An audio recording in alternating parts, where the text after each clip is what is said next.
Selamat pagi semuanya, yang saya hormati Bapak dosen pengampu kami yaitu Bapak Syahril MPD dan teman-teman sekalian yang saya banggakan.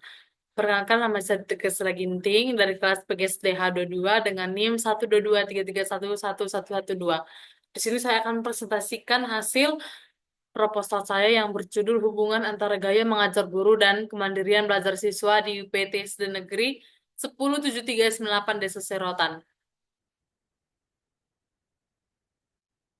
Adapun latar belakangnya itu, dalam proses pembelajaran, kemampuan guru dalam menyampaikan materi secara efektif sangat berpengaruh terhadap pemahaman siswa.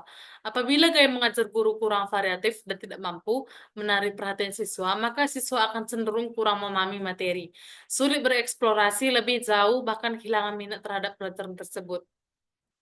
Berdasarkan penelitian awal di UPTS dan Negeri 10398 Desa Serotan, peneliti menemukan bahwa banyak siswa yang memiliki tingkat kemampuan belajar yang sangat rendah.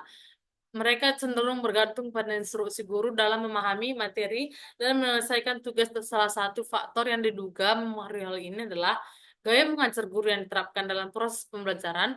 Peneliti ini dibuat untuk menemukan bahwa mengetahui sejauh mana hubungan antara gaya mengajar guru dan kemandirian belajar siswa di SD Negeri 10398 Desa Serotan. Hasil penelitian ini diharapkan dapat memberikan rekomendasi bagi guru dalam menerapkan strategi pengajaran yang lebih efektif untuk meningkatkan kemandirian belajar sejak dini. Yes. Fokus penelitiannya itu terletak pada hubungan antara gaya mengajar guru dan kemandirian belajar siswa di UPTS SD Negeri 10398 Desa Serotan dengan mengkaji langsung bagaimana variasi gaya mengajar guru dan yang dapat mempengaruhi tingkat kemandirian belajar siswa serta faktor-faktor yang berkontribusi dalam pembentukan kemandirian tersebut. Adapun rumusan masalahnya yaitu yang pertama, bagaimana gaya mengajar guru yang diterapkan di SD Negeri 10398 Desa Serotan? Yang kedua, bagaimana tingkat kemandirian belajar siswa di SD Negeri 10398 Desa Serotan? Yang ketiga, seberapa besar pengaruh gaya mengajar guru terhadap kemandirian belajar siswa di SD Negeri 10398 Desa Serotan? Adapun tujuan penelitiannya yaitu untuk mengetahui gaya mengajar guru yang diterapkan di SD Negeri 10398 Desa Serotan. Yang kedua, untuk mengetahui tingkat kemandirian belajar siswa di SD Negeri 10398 Desa Serotan. Yang ketiga, untuk mengetahui pengaruh gaya mengajar guru terhadap kemandirian belajar siswa di SD Negeri 10738 Desa Serotan. Adapun kajian teoritisnya yaitu yang pertama,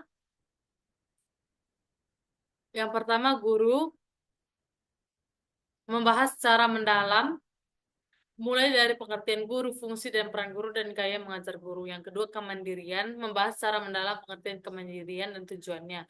Yang ketiga, kemandirian belajar siswa, membahas secara mendalam pengertian sampai pada ruang lingkup kemandirian belajar siswa.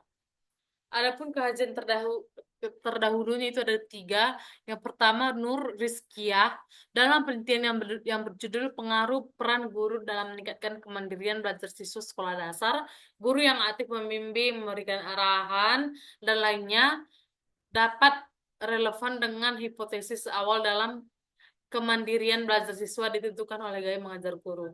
Yang kedua, Desi Rahmawati dalam penelitian yang berjudul Hubungan Antara Kemandirian Belajar dengan Hasil Belajar Siswa di SD Negeri Purwoso 06 Semarang menunjukkan bahwa kemandirian belajar siswa dapat meningkatkan hasil belajar siswa. Yang terakhir, Desti Dwi Puspadita dalam penelitian yang berjudul Hubungan Kemandirian Belajar dan Fasilitas Belajar dengan hasil belajar biologi kelas 11 IPA SMA Negeri 2 Koto menunjukkan bahwa semakin tinggi kemandirian belajar dan motivasi belajar, maka semakin tinggi juga hasil belajarnya.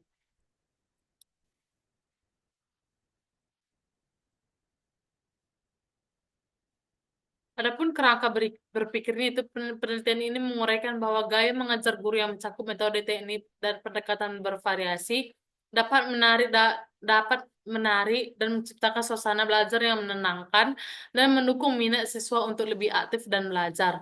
Tumbuhnya minat siswa dalam belajar akan berkontribusi aktif dalam proses pembelajaran. Misalnya siswa yang aktif bertanya, berdiskusi, menjawab pertanyaan, dan lain-lain.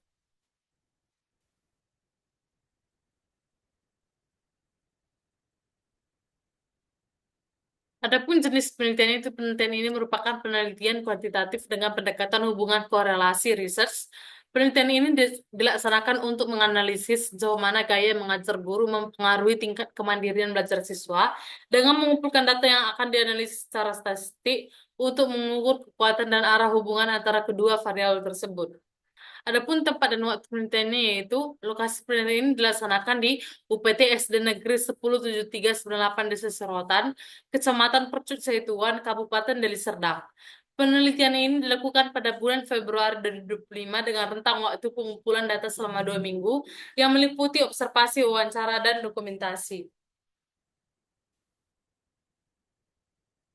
Adapun populasi dan sampelnya itu yang terlibat kelas 5 dan 6 di UPT SD Negeri 1038 Desa Serotan pada tahun ajaran 2024-2025.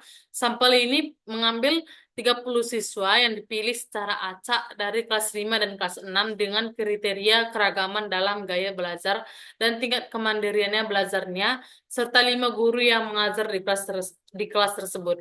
Adapun variabel penelitian itu variabel bebasnya. Gaya mengajar guru merujuk pada pendekatan ataupun metode yang digunakan oleh guru dalam menyampaikan materi pembelajaran kepada siswa. Variabel terikatnya itu pun ataupun Y, kemandirian belajar mencerminkan tingkat ketergantungan siswa terhadap dukungan eksternal dan seberapa jauh mereka belajar secara mandiri tanpa bantuan langsung dari guru.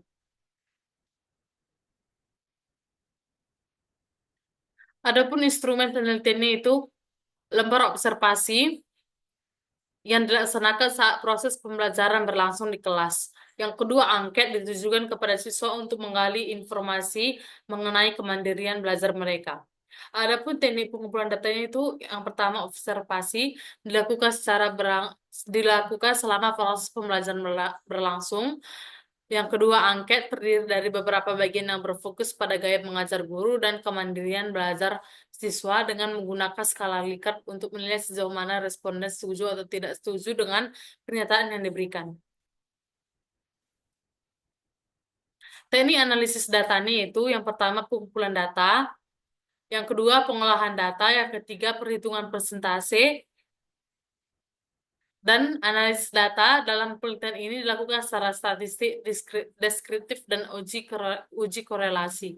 Statistik deskriptif memberikan gambar mengenai data yang diperoleh dengan melihat sejumlah sampel ataupun N, nilai minimum, maksimum, jumlah total, rata-rata, standar deviasi, dan varians. Uji korelasi digunakan untuk menganalisis sejauh mana hubungan antara gaya mengajar guru dan kemandirian belajar siswa, sehingga dapat diketahui apakah terdapat korelasi yang signifikan antara kedua variabel tersebut. Adapun tujuan mengetahui hubungan antara gaya mengajar gurunya yang yang digunakan di sini uji korelasi itu uji Pearson. Yang pertama data dalam skala interval rasio, hubungan linear antara X dan Y, data berdistribusi normal, dan tidak ada outlier ekstrem. Interpretasi R-nya yaitu 0,0 sampai 0,19 sangat lemah, 0,20 sampai 0,39 lemah, 0,40 0,59 sedang, 0,60 sampai 0,79 kuat, 0,80 sampai 1 sangat kuat. Jika T hitung lebih besar T tabel hubungkan signifikannya. Pengolahan datanya dapat dilakukan oleh SPSS, Excel, dan Python R. Sekian dari presentasi eh, proposal saya. Apabila ada maaf kata atau tutur kata yang tidak berkenan di hati Bapak ataupun teman-teman sekalian, saya minta maaf. Sekian dan terima kasih. Selamat pagi semuanya.